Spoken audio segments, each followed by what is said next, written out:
How the fuck's it going, everyone? Back today with another video.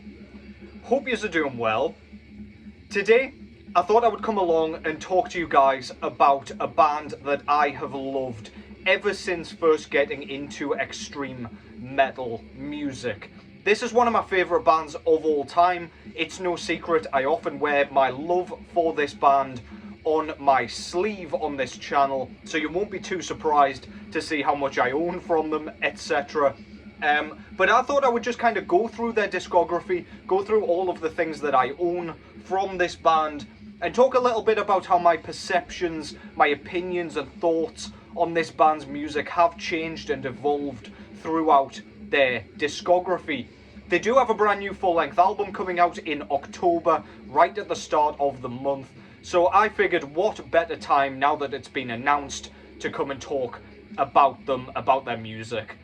And pretty much just rave and glaze the band, as I like to do over here anyway. So yeah, the band that I'm talking about is, of course, Hooded Menace, as you saw in the thumbnail and the title, and on my t-shirt. But yeah, I will get into that in just a second, after I have shown you what is going on in the background. First of all, this is Dictated out of the Netherlands with their sophomore full-length album from 2014 entitled The Deceived. This was put out through Metal Blade Records.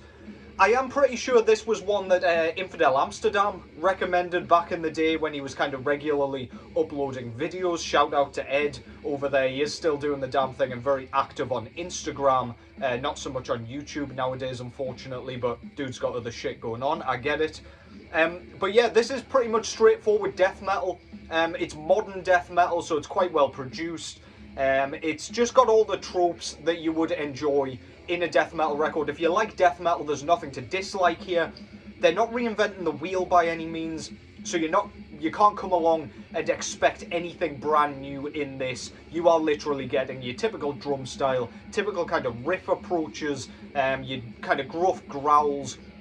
There are kind of elements to the vocals that remind me a little bit of Deicide, and indeed in the actual kind of music, where we've got some kind of thrashy elements going into the drum work, and we do get those kind of dual, kind of bouncing off one another vocal layerings, where there's kind of highs and lows at the same time, which is very, very cool. So if you like Deicide, you'll probably dig this as well. But yeah, if you enjoy death metal in any facet, especially the kind of modern stuff, go and check that out. That's Dictated with The Deceived.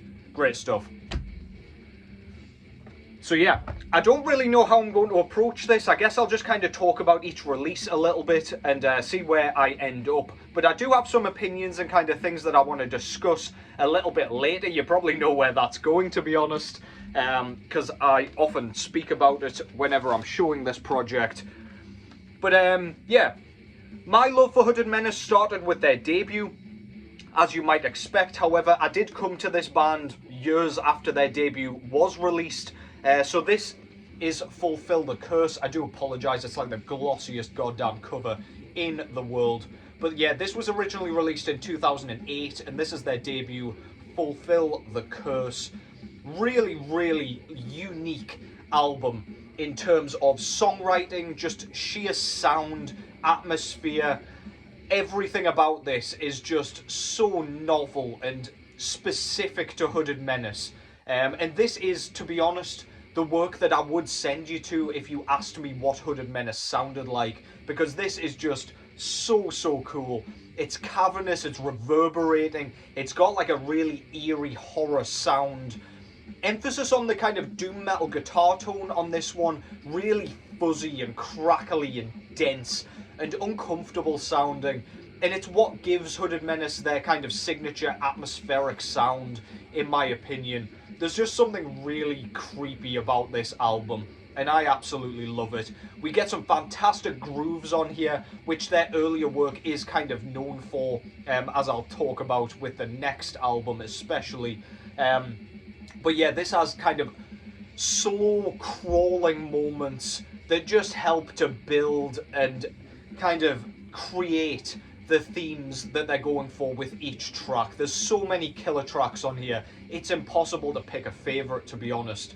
But yeah, Beauty and the Feast, The Eyeless Horde, The Love Song of Gotho, Hunchback of the Morgue, Grasp of the Beast Woman, so many bangers on this thing. And yeah, this is probably my second favourite Hooded Menace release out of their entire discography. Absolutely brilliant stuff, absolutely love that artwork as well. Hopefully you can see it well. But I think it's a Tombs of the Blind Dead reference. Of course, we've got the Hooded Menaces, if you will. But we've got a tied woman there.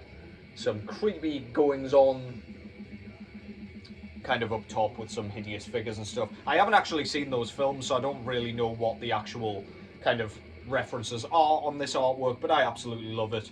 Really like how they kind of worked their title into the artwork as well. Love it when that happens. And one of my favourite logos of all time, with the two hooded figures on either side of that badass kind of spider web covered logo. Brilliant stuff. Fulfill the Curse to kick things off. I'll mention right off the bat that Lasse Pico, although he is kind of the face of Hooded Menace in terms of riff writing, vocally, that is what kind of drew me into Hooded Menace in the first place. Really bellowed, kind of, again, quite crackly growls that are really, really unique. Like, there is nobody else in the metal soundscape that sounds anything like him, in my opinion. And that is truly what makes Hooded Menace to me.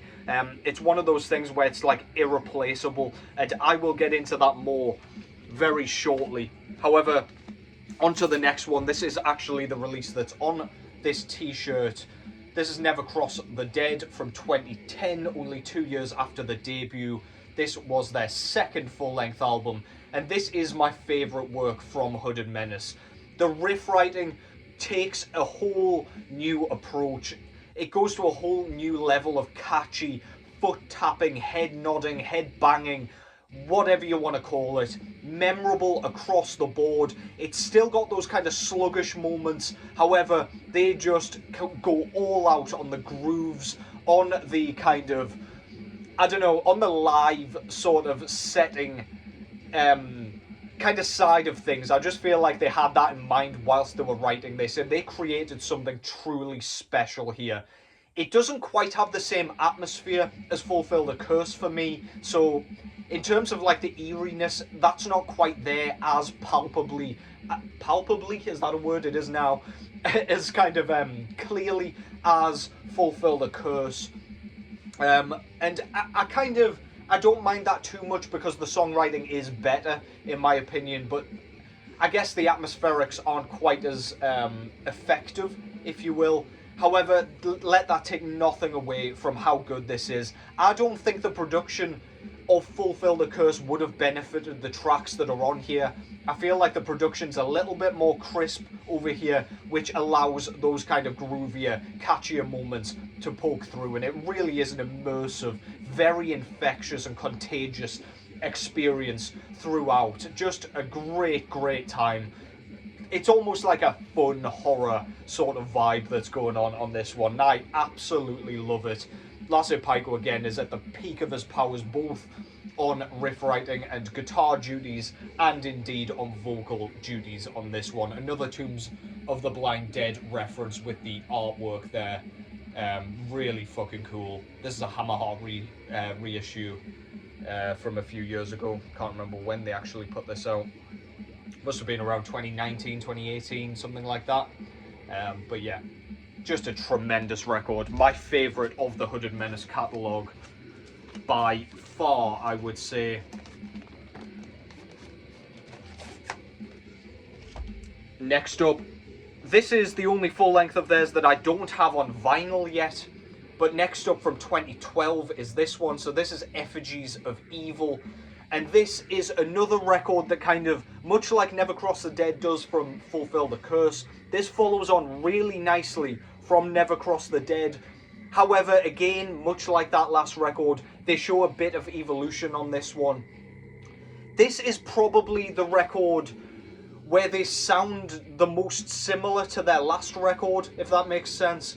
So they haven't changed too much from Never Cross the Dead. They've got those catchy elements, they've got the kind of mid-paced elements, they've still got those really sluggish, atmosphere building, tension building sort of sections going on as well. And again, it's just a really groove-laden, very memorable sort of affair. I feel like this is probably the most underrated record in their catalogue, to be honest, along with perhaps the next record. And I don't really see why, to be honest. Tracks like Evoking Vulgarity just stick in your head. There is no question about it. Once you have heard Evoking Vulgarity, you will remember it forever. That is one of my favourite Hooded Menace tracks to date, on a record that really is never mentioned compared to the records that I've just shown to you guys there. Spitting all over the fucking shop here. But yeah, this is just a brilliant, brilliant record. This was their Relapse Records debut, I think, if I've gotten that right. And yeah, what a great, great start this was. We've got Vortex Macabre, the title track, Curses Scribed in Gore, as I say, Evoking Vulgarity. Just a great time, man. If you like Never Cross the Dead, there is no chance you will dislike this one. Again, Lasse Pico sounds tremendous, both in lyrics, vocals, sorry, and in riff writing. Just a fantastic, fantastic release. Effiges of Evil. Next up, another super underrated one, and unfortunately, the last time that we would see Lasse Pico do vocals for this band. This is Darkness Drips Forth from 2015, I believe. This was their last record on Relapse Records as well, to my knowledge. This one took a slight turn. I was a bit surprised by this one. So on this one, they went full sort of doom, to the point of it almost turning into a funeral doom record, which I absolutely loved. I thought the artwork and everything about the kind of the band's sound in general set this up perfectly, to be honest with you. Lasse Pico's vocals fit that beautifully. He does suit the kind of slower tracks, I would argue. However, he does shine through when it gets a little bit faster as well. Not that Hooded Menace ever really get that blisteringly quick, but he really does do justice to how sluggish and nasty and slime-slathered this thing sounds. This really does sound like you were lost in some sort of cave with Lovecraftian monsters deep within, just slime everywhere, just gore and gloom dripping from the cave ceilings and walls. This really is suffocating and churning and just hideous. This has like a whole new form and character to the releases prior to it. Whilst the ones before were like fun and like somewhat upbeat and characterful and I guess a little bit campy, this one just takes a whole just darkened turn, and I absolutely love that shit, man. My favourite track on here is Ashen with Solemn Decay. The kind of lead riff that opens with is so like sad and mournful and melancholic, and it is just impossible to not kind of just get immersed in it, absolutely absorbed. Really, really great record. Love this thing. Darkness Drips Forth. And that was it for Lasse Pico on vocal duties. So he did Witch Tannic Hallucinations with Acid Witch around 2010 as well, I think. Or was it 2009? I can't remember exactly. It was around that time. And he also did all of the Hooded Menace stuff. But then I think he came out and said he didn't really enjoy doing vocals, which I was both surprised about because he's got a bunch of other projects like Claws, where he does vocals, but I suppose with them being one-man projects, he kind of has to, right? Unless he's doing instrumental stuff. And I was fucking devastated because I would put Lasse Pico, in fact I think I did put Lasse Pico in my top 10 death metal vocalists of all time kind of list. And he is absolutely one of my favourite vocalists of all time, period. And then he just suddenly stopped, which I was completely gutted about. And now we'll go a bit more into that in just a second, because I've got 3 more records to show you here, one of which does have Lasse Pico on it, but it's not a full-length album, as you'll see in a moment. But the next record that came out was Ossuarium Silhouette's Unhallowed, which came out in 2018. So this was the debut of Harry Kuakainen, probably butchered his name there, on vocal duties. I didn't realise until just last week that that's the same guy as who does all of the instruments and vocals in Hail Conjurer, the Finnish black metal project. But yeah, that was kind of cool actually. But his vocals, to be honest, just don't lend themselves as well to the Hooded Menace sound as Lasse Pico, and I think that is purely because of how unique that guy did sound. Harry has a unique voice, don't get me wrong, but I feel like they're just a bit more generic, and they're a bit more sort of typical to the Death Doom style. So I don't come into a Hooded Menace record excited to hear the vocals. Lots of people do say like the vocals are the main focal point of a band, and if you hear a band like early on and then they change a vocalist kind of halfway through their career, it's always disappointing, and Hooded Menace is no exception to that in my opinion. Whilst the guitars and songwriting and everything is still pristine, because we still have Lasse Pico as kind of a focal member of the band and a super important one, he's basically the keystone member at this point, the vocals just don't do it for me quite as much. And I don't feel like a lot of people are saying this because of how much people generally love this band. And I get it, I don't want to say anything negative about this band. However, I've got to say, I'm nowhere near as excited about Hooded Menace records now that Lasse Pico has stopped doing vocals. Anyway, enough of that rambling. Just for a second, this one, they went way more melodic. I would say they've got the same approach to, I would say, like Evoking Vulgarity, Effiges of Evil, that sort of era. However, they've upped the lead melodies to the point where it's almost a melodic doom death album, and I don't like it as much, especially given Harry's voice is much more, it's much less subtle than Lasse Pico's. I feel like Harry's just kind of, he's right in your face and right at the forefront of the mix. It's a lot less subtle. He's got a grumbling bellow that, I mean, it sounds badass, don't get me wrong, but it's just less mysterious to me, just because, probably because it's less unique, so there's less mystery to it. He sounds more human, I guess. It's almost like a bit of a groan, if you will. But yeah, anyway, the songwriting's brilliant still. There are still lots of memorable moments on this one. Really, like, again, thought-provoking and creepy sounding, especially with those melodies. It sounds almost like some sort of funeral rites or something like that. That's what the lead melodies kind of give me, and it's very, very cool. It's still sluggish. It's still, like, it's still Hooded Menace, but just, I don't know, this was the first one that gave me that, not quite negative, but negative taste in my mouth because of the vocals. So I don't have like a hugely brilliant relationship with this one. I will have to listen to it quite a bit more, just so that I'm not like butchering the shit out of it. But yeah, this one didn't excite me quite as much.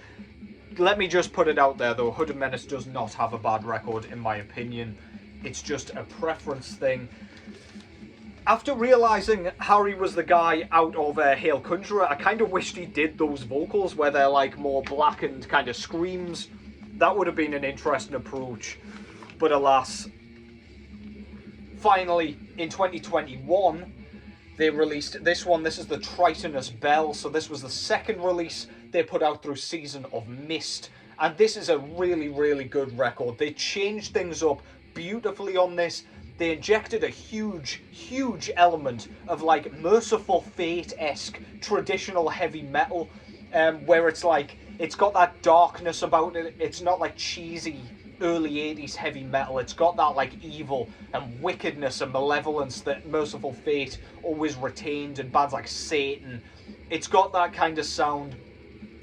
They do go into like bits of D-beat on this one and kind of more upbeat sort of drum sections along with those kind of traditional heavy metal riffs, which sounds so cool.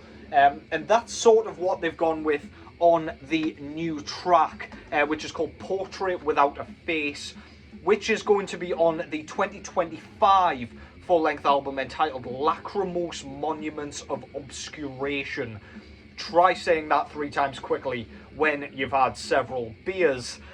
But yeah, I feel like Lasse Peikko's vocals would have fit this style way better than Harry's. I feel like Harry's fit the more doomy sort of side of things and the more death doom side of things, whereas that melodic sort of heavy metal approach, I'd have loved to have heard his voice on here. I bitch about this all the time, and I seem to be the only guy that does bitch about this, to be honest, so I'll not go too hard in the paint about it. However, I don't know, I just don't find myself reaching for the later records. I know there are only 2 so far, and I'm hoping they'll grow on me. I keep trying with them, but I don't know, man.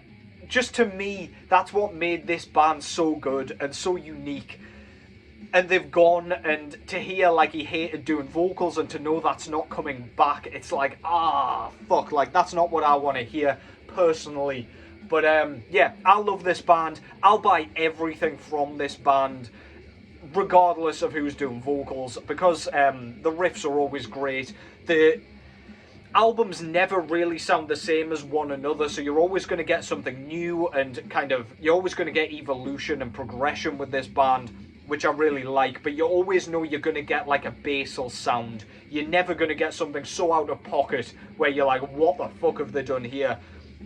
Which I love. It's testament to a great band. One of the greatest death metal bands of all time, in my opinion. And I know that's wild given they're a 2010s band, but just so like consistent and so like their own thing. Even with Harry on vocals, they're still their own thing. You can shove on a Hooded Menace record and you know immediately it is them. I'll just show you one last record, and this is one that I showed the other day on CD. This is Gloom Immemorial from 2014, their compilation record. This has a bunch of like the 7-inch split stuff on it and kind of EP sort of stuff going on as well. There is a lot of stuff from Fulfill the Curse appearing on this one, just in kind of demo form and things like that, which is really cool. Another Hammerheart Records reissue. Yeah, Lasse Peikko does vocals on all of those. They're all of the kind of older tunes. Very, very well worth picking up, if you ask me. As I say, actually the CD's here. I'll just show both there.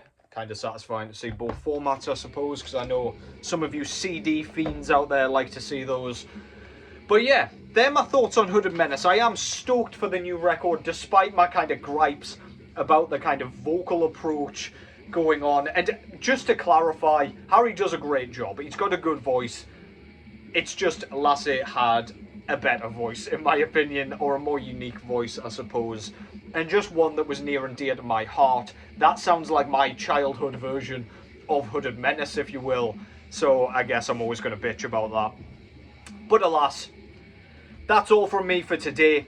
Take care as always. Hope you've enjoyed that. Let me know what you think down below. Hopefully there's a few of you that haven't heard Hooded Menace before. So yeah, that was a recommendation and a prompt to go and fucking check them out. Start from the beginning, but Never Cross the Dead is the absolute cream of the crop for me in terms of Hooded Menace's work.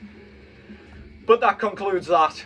Take care as always, and I will catch you fuckers in the next one.